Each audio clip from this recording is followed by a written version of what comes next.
What is up, beautiful people? Jacob here, Miami Dolphins Syndicate. We got week 3, game 3, Miami Dolphins, Seattle Seahawks preview. Let's get into it. This is the 17th time these two teams have met up. The Miami Dolphins have a 10-6 record over the Seattle Seahawks. Last time they played was back in 2020, where things looked very different for both teams. Miami Dolphins were led by Ryan Fitzpatrick on the day. Ryan Fitzpatrick, 29-45, 315 yards, 0 touchdowns, and 2 interceptions in a 31-23 loss at home, in which the Miami Dolphins never saw the lead. There's only one member of either of these two teams who led their offenses in stats. That is DK Metcalf, who had 4 catches for 106 yards. It seems like forever ago that Greg Olsen was in the NFL. In fact, he was in the NFL in the 2020s, where he had 5 catches for 35 yards for the Seattle Seahawks.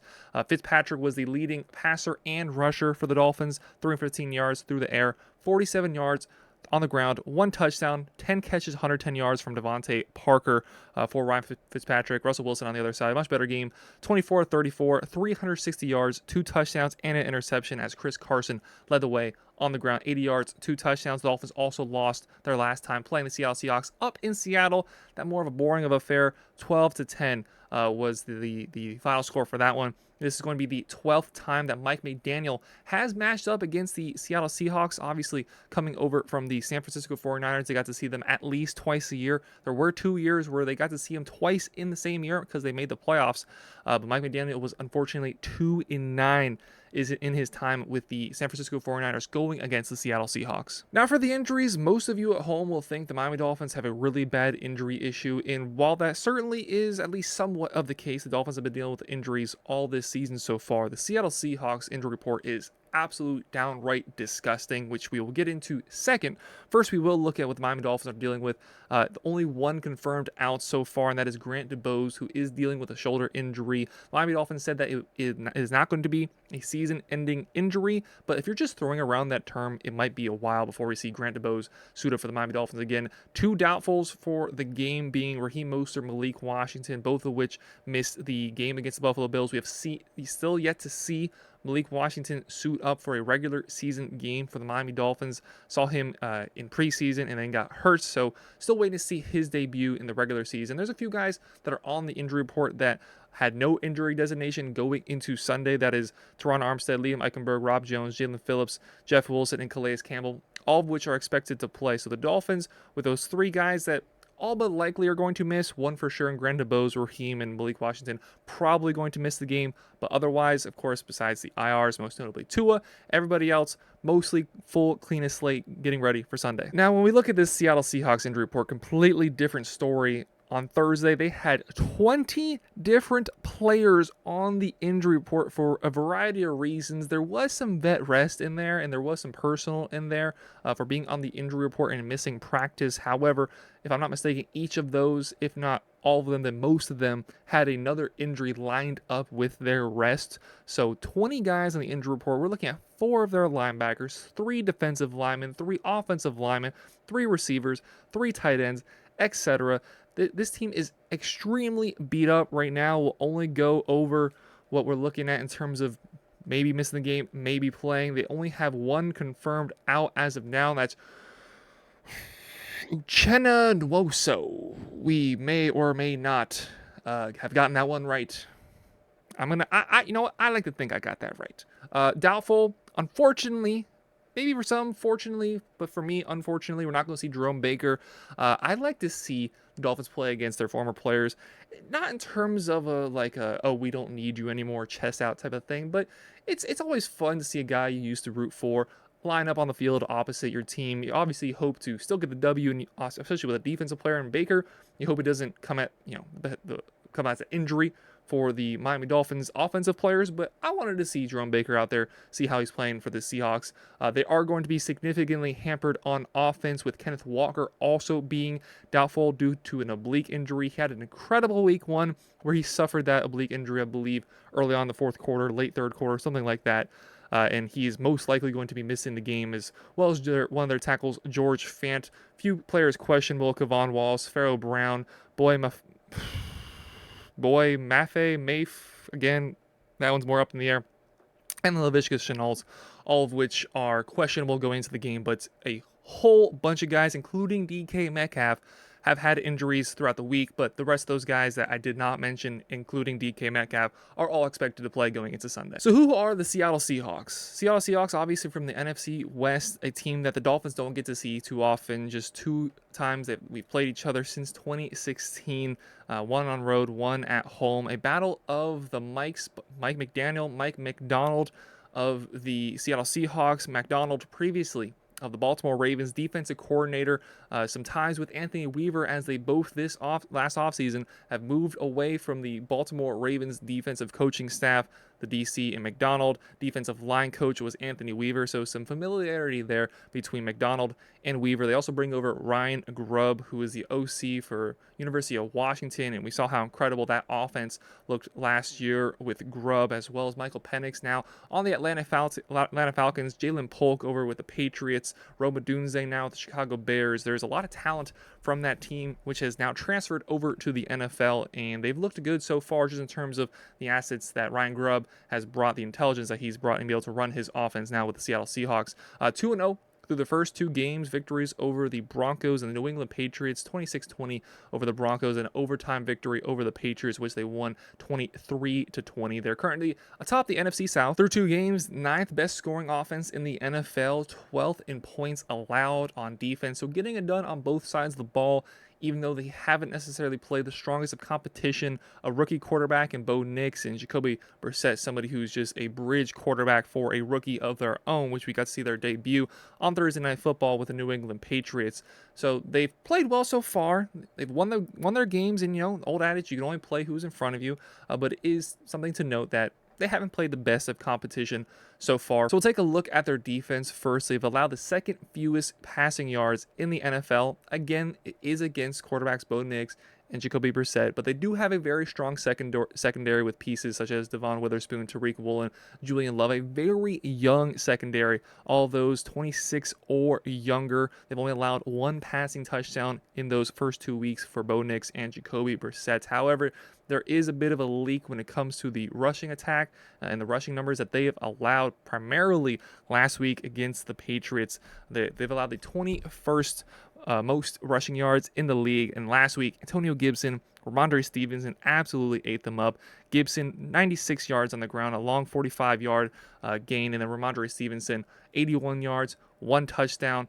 They have a very injury-riddled front 7. We mentioned the linebackers, mentioned the defensive line. So the Dolphins are really going to have to utilize the rushing attack, especially now with obviously Scott Thompson at the helm, and look for a really big game out of Devon Anan. Their offense is currently going through a change in identity as Ryan Grubb has come over. They've run a significant more amount of 11 personnel, meaning 3 wide receivers, 1 tight end, 1 running back on the field, especially with Kenneth Walker out. You're going to see a lot of 3 wide receiver sets with obviously DK Metcalf, one of the best wide receivers in the league, as well as JSN, who had an incredible game last week, had probably the best game of his career, and then Tyler Lockett, just a consummate professional, very consistent guy, usually gets them around the 1,000 yards mark, had his fewest yards last year since early on in his career, but 3 really good weapons for Geno Smith to utilize, and he has utilized them. He's getting the ball to them very effectively, 73.9 completion percentage so far through 2 games, averaging 249 yards per game, 2 touchdowns, 1 interception. Also showed off the wheels a little bit in week 1, even though it certainly is not something he looks to do, with a 34-yard rushing touchdown coming off a 327-yard 1 touchdown game against the New England Patriots last week.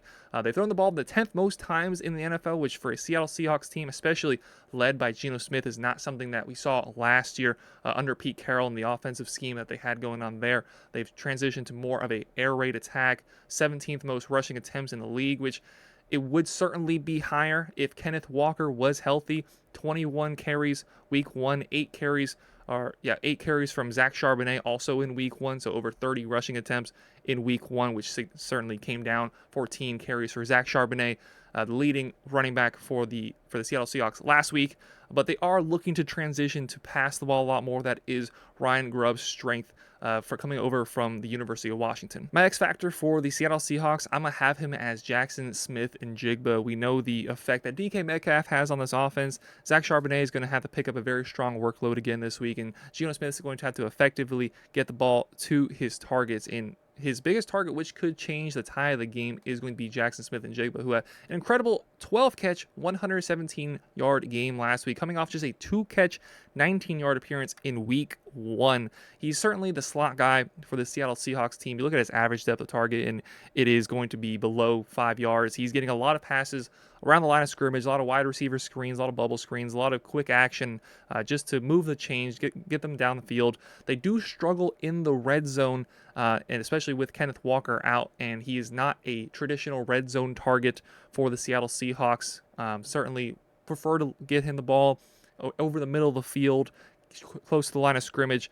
Very talented player, first-round pick for them last year. Didn't have the greatest of rookie seasons, but coming off such an amazing game that he had last week, if he can replicate that as well as the Seattle Seahawks, rest of their offense continue to click as they have through 2 games. It's going to be very difficult for this Miami Dolphins defense to stop. And then we know the story of the Miami Dolphins coming into this game. The team is getting a little bit healthier, albeit main man Tua Tagovailoa obviously going to miss this one. Out for the next 4 games, going to miss this game against the Seahawks, the game against the Colts, the Titans, the Patriots. We're going to be without Tua, and it's going to be a real test for Skylar Thompson getting his first real work since Tua sustained a concussion 2 years ago.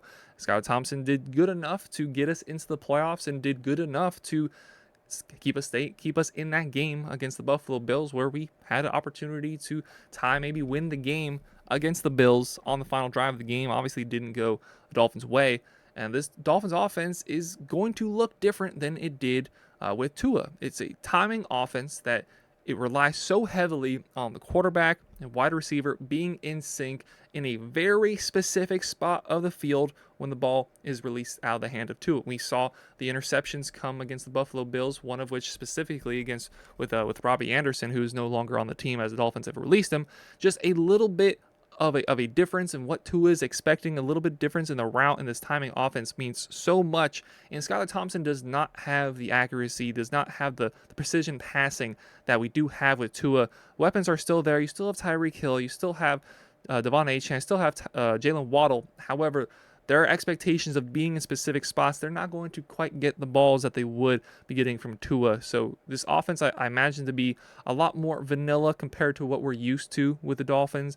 I still expect pre-snap motion. I still expect good play calling from Mike McDaniel, but I do expect a little bit more conservative play calling from Mike McDaniel. The 4th down decisions, the going for it on 4th and 6th, when you're on the 50-yard line, that probably turns into a punt instead of going for it.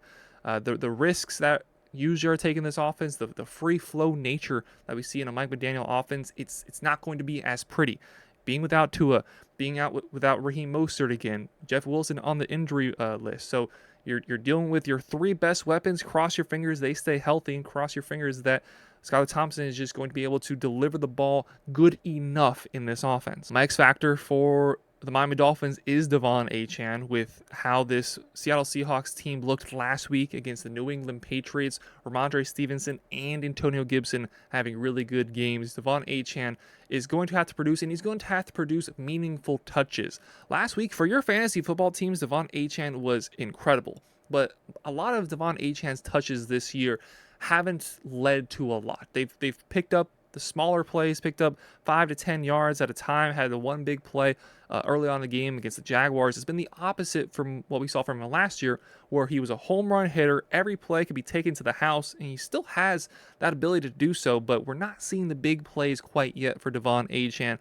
We're going to need big plays from our big players. We've seen a few from Tyreek Hill. We know Waddle is capable of doing so. We know Devon Anan is capable of doing so, but with how this Seattle Seahawks defense has played against running backs, and with how Devon Anan hasn't found that same home run threat so far this season, we need Anan to step up in this game. Now, when the game was over on Thursday, looking forward into this week, I sat here saying I have no idea how I can honestly sit in this chair and say that I think the Miami Dolphins are going to win the football game. And then seeing the injury report of the Seattle Seahawks certainly breathes life into our lungs, and makes me feel a little bit more confident that the Dolphins are going to win this football game. However, I still have my reservations, and I don't want to. I always want to come in here and try to be, if I'm going to be, I try to be even keeled down the middle, but slightly lean positive over negative if the opportunity is given.